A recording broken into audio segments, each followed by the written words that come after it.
Mga ka-hunters, kumusta po kayo lahat? Kalimayunan po, nagbabalik para magpakita na naman po ulit sa inyo ng mga legit transactions. Kagaya po nitong ating, galing po ito sa ating mga members sa Kalimay Co-Limited Coin Hunters Facebook group. Hindi ko na po i-mention ang mga pangalan para sa kanilang privacy. Okay, so habang binubuksan ko ito, mga ka-hunters, makinig po muna kayo. Sa mga baguhan, especially, palagi ang ating mga content. Lagi kong mini-mention ang mga baguhan at yung mga bagong napapadpad sa ating Facebook, no? Sa ating page, yung mga nagkaka-interest mag-collect, no? Itong mga nakalipas na mga buwan, no? Napakarami na pong nagsulputang mga content creator na gumagamit, no? Kumukuha sila ng mga common coins, gumagawa sila ng mga content gamit ang mga common 1 piso o Rizal 1972, 1974. Binibigyan nila ng malaking halaga, no? Binibili daw nila sa malaking halaga, meron silang pinakikitang pera at meron diyan tao na kunwari doon nila binibili. Yun po ay hindi totoo. Nakakalungkot po kasi marami pong naniniwala. Uulitin ko, yun po ay hindi mga totoo. Huwag po kayong umasa doon at huwag po kayong bumalik-balik sa kanilang mga tinatangkilik nyo kasi, no? Siyempre umaasa kayo, no? Ang legit pong collectors, no? Kagaya po ng ating pinakikita, hindi ko kailangan magpakita ng tao ngayon kasi ang aming pong transactions ay nagchat-chat kami, no? Meron kasi kaming grupo, yung mga legit nasa GC. Pinapasok ko sa GC ang mga legit na bumibili or nagbebenta. Kagaya nito, nakarating sa akin ito dahil sa kanyang tiwala at kilala na rin tayo, no?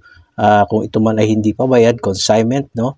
Ayan, or pwedeng bayaran ko na, depende po sa usapan. At meron pang previous mga bro, merong tsokolate. Ayan, hindi nawawala yan, kasama na yan sa tradisyon. Kapag halimbawa kumuha tayo, no, minsan may mga previous na pwedeng coins, kagaya nito tsokolate. So salamat dito bro sa chocolate, may KitKat pa, no, at may dark ano ba to, dark chocolate or brown chocolate. Ayan, thank you. So, ayan, mga ilang piraso din to. So, meron na akong pang dessert mamaya. Itutuloy ko yung ating mga sinasabi. Makinig po ulit, no? Mga baguhan, makinig po kayo lagi. Mag-focus, no? Para alam niyo yung pagkakaiba ng legit na bumibili at sa legit na hindi.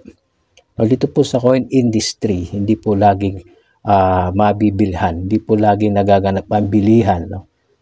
Yan. Ito na po, nailabas ko na yung ating nakuha, ano, at naka-slab at mukhang kitang-kita naman na maganda pa ang kondisyon. Ito po ay mga piso, no? Ito yung mga piso mo na pwedeng mapalitan ng ilang daan, no? Ilang daan lamang, no? Hindi natin pwedeng sabihin, hindi natin kailangan sabihin na papalitan yan ng 10,000, no? 13,000, meron pang ganun, bumili ng mga common 1 piso series 13,000 daw, no? Ang lulutong pa ng pera pero hindi naman po talaga niya binili yun. Yun po ay for content lang at scripted lamang, no? And so kayong aasa sa mga baguhan. So ito pinakikita ko sa inyo yung mga 1 peso na pwedeng mabili, no? Year 2005 po ito Ito po ay mga hard to find, no? 3 piraso ito. So pwedeng maging itong 3 piraso mong 2005 pwedeng maging 2,000, no? 2,000 po. Kasi ang value po nito ay kung titingnan natin sa record sa Numista ay nasa 700 plus, ganon, no? Depende kasi, yun po ay guide lamang. Pwedeng masunod yun, pwedeng mas mura doon, or pwedeng mas mahal. Kaya lang, kung tataasan natin, baka hindi po mabibili.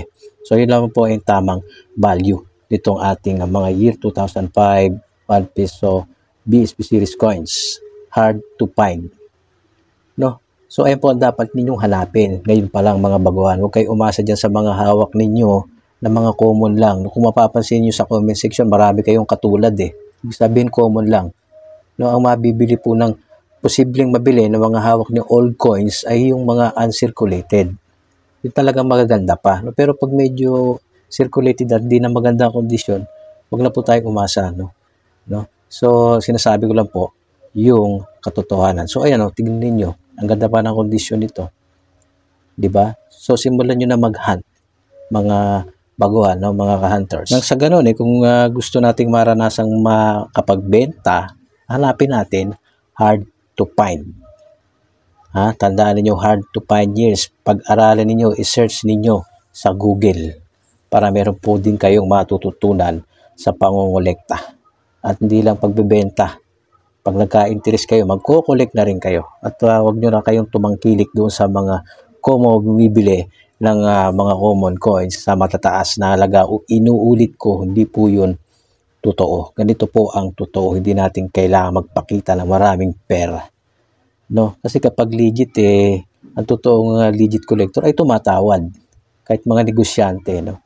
Kung meron tayong gustong bilhin na isang bagay, yung mga buy and sell sa mga sasakyan o kung ano-ano, tumatawad ang totoong legit. Hindi yung sasabihin mo, gusto kong bilhin mo to ng 5,000 tapos sasabihin, gawin ko ng 10 million.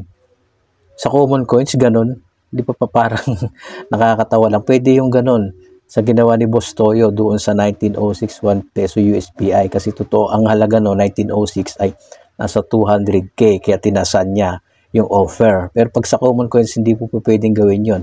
Maling-mali po yun. No? Niloloko niya lang yung sarili niya pati yung mga viewers niya at kanyang mga followers. Sa mga gumagawa nun, yung makakapanood nito, baguhin nyo na style ninyo. Kasi nagugulo po yung industriya ng pangungulekta. Meron kasi mga legit collector talaga at mga numismatics. Numismatics po ang tawag dyan mga nag-aaral ng variation sa mga barya, nag-grade, no? Profession nga po yan Kaya wag po ninyong sabayan. No? Kung gusto nyo gamitin yung barya, ibigay ninyo yung totoong halaga. Wag po yung sobrang ginagawa nyo, exaggerated yung mga pricing. Nakakagulo po yun kasi magugulo po yung mga wala pang masyadong alam malilito sila hindi agad-agad sila makaka-catch up kung ano nga ba talaga ang tamang halaga ng mga altcoins na kanilang hawak, no? So ito ay mga advice ko lang kung ayaw nyo tumigil, nasa sa inyo yan, no? Konsensya ninyo yan, no? Kapag nagtanim ka ng mabuti ang aanihin mo, pero pag ang tinatanim mo ay hindi mabuti, hindi rin mabuti ang aanihin mo.